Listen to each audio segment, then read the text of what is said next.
I'm Gerard Paul, the pro-life guy.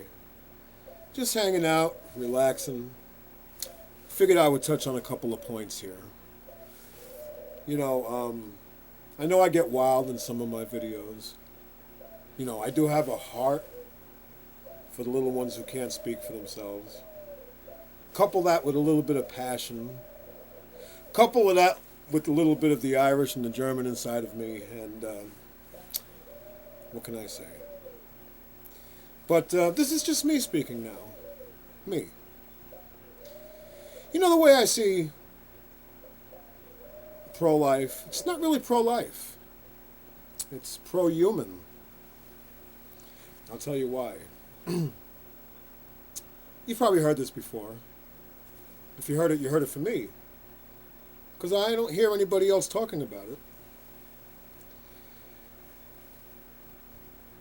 The first day that a baby is fertilized, in other words, the first day of conception, the first day of fertilization, the day after intercourse, the baby has DNA. The DNA is present. In other words, the eye color, the hair color, the facial features, the IQ, the personality, every single little thing about that human is there. It's DNA. They use DNA to solve crimes.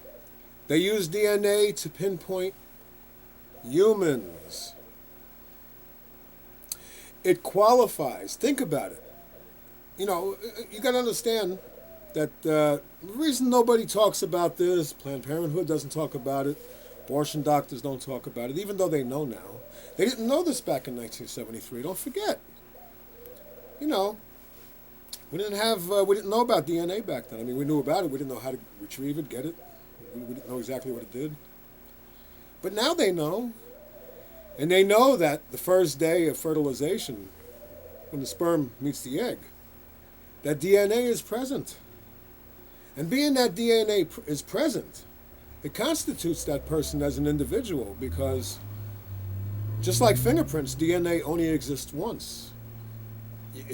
If you kill that DNA, it will never ever come back to exist ever again. It's a human rights issue. Think about it. DNA gives that individual, whether you want to call it a fetus, a baby, a cell, it gives that individual human rights. It's a human rights issue. Abortion is a human rights issue. That's the way I see it. I see that it would be covered under any human rights convention. Any DNA would be covered under any human rights law or convention in any country. But not dead DNA, right? See, that's why abortion is murder. Because the baby is a human being, even constitutionally. The fetus, the embryo, the cell, all of these comments I get, I call it a baby, so they have to tell me everything. I know what it's called. It's called the human. See? It's not pro-life. It's pro-human. The cause, the pro-life fight, the pro-life activism is pro-human activism. Yes, it's pro-life, but it's not just pro-life. We are fighting for the very foundation of this world. The human being. The human being. Without the human being, this world doesn't matter much. An abortion, technically, if you think about it, because of that reason, because the baby has the first day of fertilization, the DNA exists, full DNA, which makes that DNA an individual. You see, the DNA constitutes that as an individual. That individual is a human individual. You can't call it anything else, right? It's a human individual. If you were to call that DNA, and DNA is individual, you wouldn't call it a dog or a cat or a mouse individual. You would call it a human individual because that's what it is. But abortion clinics, Planned Parenthood, pro-choicers refuse to call that baby an individual when that's what it is. It's an individual, which constitutes it to be a human, and abortion is a human rights issue. You know, I thank all my friends and subscribers out there. You're always so supportive.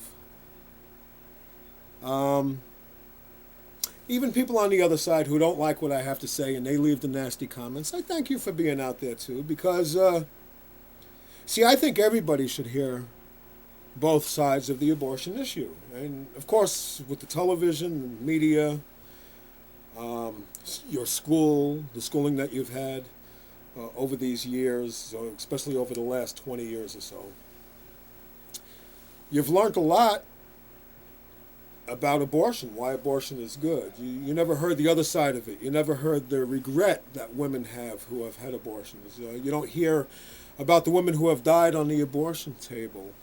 You know, Planned Parenthood, when they came out with a pamphlet in 1972. I have the pamphlet somewhere here. As a matter of fact, maybe I'll even do a video on that one day. The pamphlet they made before 1972. See, abortion became legal in 1973. Before 1972, they used to give out pamphlets. The pamphlet would say how dangerous abortions were, and that you were killing a human. It would say how dangerous it was for the woman to have an abortion and how you are killing a human individual. That's what it would say. Now you take a Planned Parenthood pamphlet from after 1973, when abortion became legal. It tells you how safe an abortion is and what benefits there are to abortions, and that the baby is not really human, the fetus, the embryo, the cell, whatever you want to call it. Total 360. Because first they were making their money one way, now they make their money another way. You know, you pay them for the abortion. Okay. A lot of abortion clinics in the country sell the body parts from your baby. It's an industry. It employs people. It employs doctors, nurses' aides, receptionists, lawyers, lobbyists, clinic owners. It's a whole industry, the abortion industry. They cannot tell you the truth now. They can't just turn around now and say, okay, the baby has DNA and is a human. They can't do that, even though they know it now. Like I said, they didn't know it back in 1973, but they know that now. They can't do that now. They can't. It's almost like the cigarette industry, okay? No matter what the cigarette industry said, they're always talking about how their product is safe. Meanwhile, 1,500 people a day die from cigarettes smoking, okay? The abortion industry treats their business the same way. They can't tell you the truth of what abortion does and how many women who regret their abortions kill themselves, and the suicides involved, and the drugs involved, and the alcoholics that are involved, and they can't tell you all of that. They can't say, hey, look, if you get this abortion, you could turn out to be one of these. They have to keep the industry going. Don't you? You see, it's what they do. That's their living, day in and day out. Abortion doctors, they send their kids to the best schools.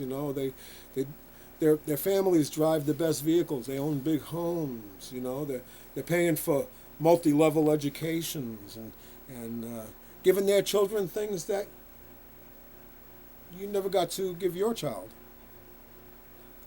because you paid them to kill your child. And my feeling on that is that they're living on blood money, because what they're killing is human blood. they're killing humankind. Abortion is a human rights issue, being that the baby has DNA. It's something that has to be looked at. It's not something I made up. It's something that you can Google, you can look at it scientific. The scientific community knows that when the sperm meets the egg, the DNA exists. And that it solidifies a DNA of an individual who is a human being. Anyway, I thank you much for watching my video. And you have a great week now. Like I always say, life is a miracle. It really is. Save the babies.